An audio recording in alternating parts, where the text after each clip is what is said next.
Halo, ketemu lagi di konten berikutnya. Masih pembahasan yang di konten sebelumnya ya, itu sebelumnya.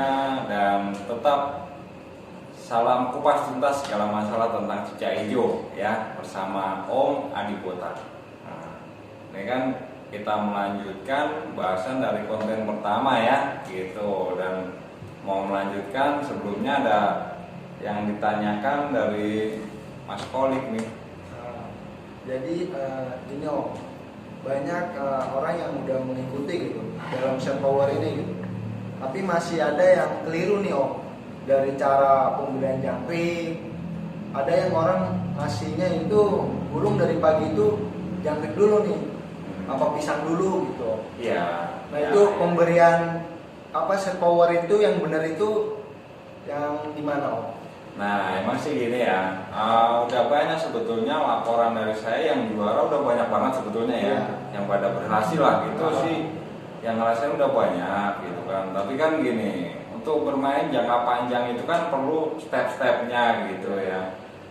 Nah, disinilah saya akan melanjutkan, menerangkan, dan untuk yang baru-baru juga gitu kan biar jelas ya gitu. Jadi kadang itu gini, orang dapat burung rusak main langsung set power ya kan, yang nanti tuh kok nggak bisa gitu kan. Sebetulnya sih digituin aja juga akan bisa ya kan gitu, tapi mungkin kurang sabar atau timingnya pas nggak tepat kayak gitu kan, di situ aja sebetulnya ya gitu. Jadi disinilah saya akan melanjutkan bahasan tentang cara merawat dulu, pengetahuan tentang set bentuk power itu, caranya tuh seperti apa dari mulai awal ya, gitu di sini.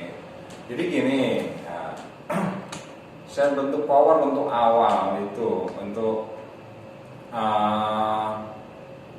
bentuk burung apapun lah ya, gitu. Namanya set bentuk power itu kan powernya biar terbentuk ya, itu dari mana gitu kan, dari pastinya dari makan ya, dari makan itu, dari makan. Jadi butuh makan dan istirahat, itu kan set bentuk power ya. Nah, makan dan istirahat. Jadi pola makan seperti apa ya kan, pola istirahatnya seperti apa gitu kan, sampai nanti akan saya terangkan saat seperti apa dikeluarin itu, pas timingnya pas gimana, dan nanti saat sampai menggantang ya, nanti juga akan saya terangkan caranya lah ya gitu. Nah, untuk cara pertama itu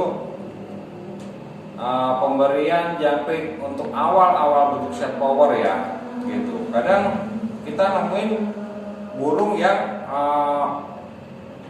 lagi rakus ya kan, kadang nemuin awal burung yang lagi susah makannya kayak gitu kan. Nah itu kan orang-orang banyak yang belum paham ya. Contohnya gini, kita beli burung dari seseorang, ini ada seseorang beli burung dari seseorang lagi, itu yang posisinya di orang pertama itu burung nggak pernah makan ya kan, maksudnya EF-nya kecil lah ya gitu, entah 1 atau 2 gitu hariannya ya gitu. Diterima di tangan si B yang pembeli itu pertama, dia pasti akan makannya akan rakus ya kan, dia akan makan banyak gitu kan. Nah itu banyak. Terus contoh kedua itu ada gini, ada pembeli si B dari tangan A ke tangan B ya. Si tangan A ini burung udah biasa digantang, udah sering jualan, kebetulan lagi naik birahi ya kan, naik birahi. Terus burung udah lagi kurang kerja atau apa, dibelilah sama si B. Si B karena burung lagi birahi, dia sudah kurang makan jangkrik lah ya gitu. Jadi si B merasa begini, wah burung saya makan jangnya sedikit gitu kan, karena sebetulnya kan itu karena lagi birahi ya kan, lagi birahi, lagi susah makan, dibelilah si B gitu. Si B ini menerima, merasa awal dia beli burung makannya cuma sedikit gitu, tapi kan karena ada kendala birahi kan gitu di situ. Jadi disinilah orang yang mungkin belum tahu ya awalnya gimana apa kayak gitu kan. Jadi kayak paham nggak di situ ya? Ya, nah, di situ itu harus dikupas semua, kupas tuntas ya semuanya ya, lebih detail lagi gitu kan. Jadi untuk dari ini aja pola makan yang standarnya rawatan bentuk power gitu. Yang tadi saya bilang makan rakus gitu kan. Nah, makan rakus boleh saat orang yang contoh satu itu burung yang dari makan sedikit dibeli tiba-tiba dibentuk power makannya banyak terus ya kan. Nah, itu caranya juga nggak dibilang George Jangkrik, itu harus sesuainya begini.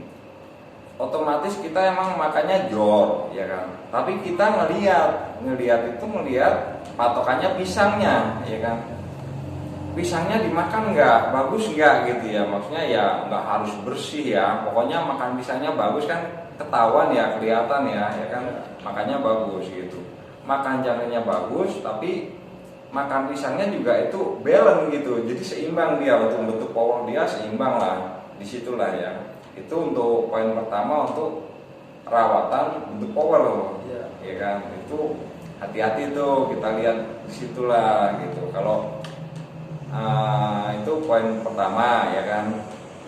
Nah, untuk contoh yang kedua itu kan yang burung si prima makanya sedikit ya, itu kalau itu kan udah karena burung ada kendala kan, itu nanti ada stepnya. Itu burung berarti kan dalam kondisi rusak ya kan, istilahnya udah sering digantang ya kan gitu. Terus akhirnya saat udah nggak normal, istilahnya udah rusak ya gitu, dibelilah orang lain kedua, terus mau di set bentuk power tapi makanya emang lagi ini kan sedikit, ternyata ya kan kendalanya banyak ya kan, gitu. Dan di situ nanti juga saya akan terangkan itu cara ngerawatnya awal ya gitulah. Berarti ini dari set power ini harus makan pisang juga ya? Wajib harus makan pisang juga, tapi dalam artian pokoknya harus makan pisang dulu gitulah ya. Baru kita kasih jangkrik jor. Iya harus. Pemberian jor jangkrik itu waktunya kapan aja Om? Jadi gini sih ya, jor jangkrik itu namanya istilahnya sehari 3 kali ya gitu, pagi siang sore ya kan, istilahnya begitu, itulah jor jangkrik ya kan. Tapi ini Om, seandainya pekerja ada yang ingin merawat dengan set power ini, dia pagi mungkin masih bisa Om, tapi kan siangnya ada yang nggak bisa nih.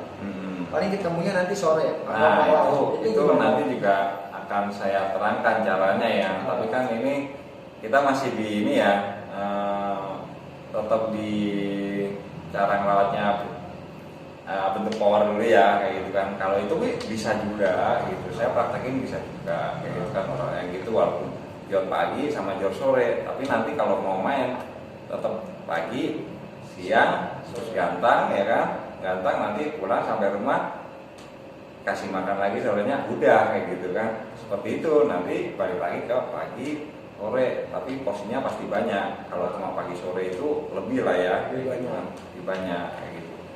Jadi kembali kita akan saya akan menerangkan tentang jor jangkrik tadi ya, masih ini kan, jor jangkrik itu normalnya kan banyak yang pada bilang ya kan, perbedaannya tadi itu yang makan jangkrik banyak dan sedikit gitu kan. Nah, saya ambil akan normalnya ya normalnya jor jangkrik ya. Kalau udah normal itu seberapa ya, itu jor jangkrik makan sehari 3 kali. Itu normalnya itu dia akan makan antara setiap sekali makannya itu antara 3 sampai 7 itu akan normal gitu kan. Kalau enggak sih antara 4 sampai 7 lah, itu yang bisa lebih dibilang normal lah ya gitu. Kadang 3 masih bisa gitu, karena istilahnya pagi cuma 3, siangnya 5 atau 6 gitu kan. Itu istilahnya masih normal. Jadi setiap pemberian itu nanti antara 4 sampai 7 masuk itu istilahnya dibilang normal gitu. Kalau lebih dari 7 masih nggak apa-apa, tapi kalau udah over sampai 15 kayak gitu kan, itu sebetulnya burung masih membentuk power dia gitu kan. Jadi untuk teman-teman yang di rumah nih, kalau rawatan bentuk power dia makanya bisa sampai 15 kayak gitu kan, sampai banyak lah kayak gitu. Itu untuk saat awal itu ya nggak apa-apa, tapi kita harus hati-hati ngelihat makan pisangnya. Nah, makan pisangnya tuh harus dilihat tuh, jangan sampai makan japetnya banyak tapi pisangnya nggak dimakan sama sekali, nanti nggak beres dia pencernaannya dia akan nggak benar, karena jangkrik itu panas untuk cicak hijau. Jadi yang akhirnya nanti akan dia beraknya ngeden kayak gitu kan, ngeden kayak gitu kan, karena lengket ya, karena nggak ada pencernakan. Nah ini pengetahuan nih tentang cicak hijau ya, kenapa kok butuh buah gitu kan, karena dia pencernakannya itu antara jangkrik sama pisang itu balance tuh, jadinya untuk beraknya juga lancar bagus gitu kan. Nah, karena nanti teman-teman pasti yang udah over extra fooding pasti akan mungkin udah banyak lah yang melihat, yang memantau kayak gitu, dengan itu kan yang beraknya jadi ngeden kayak gitu kan, itu pasti udah ada masalah lah ya gitu, ada yang melihat kayak gitu kan. Nah itulah itu. Dan selanjutnya apa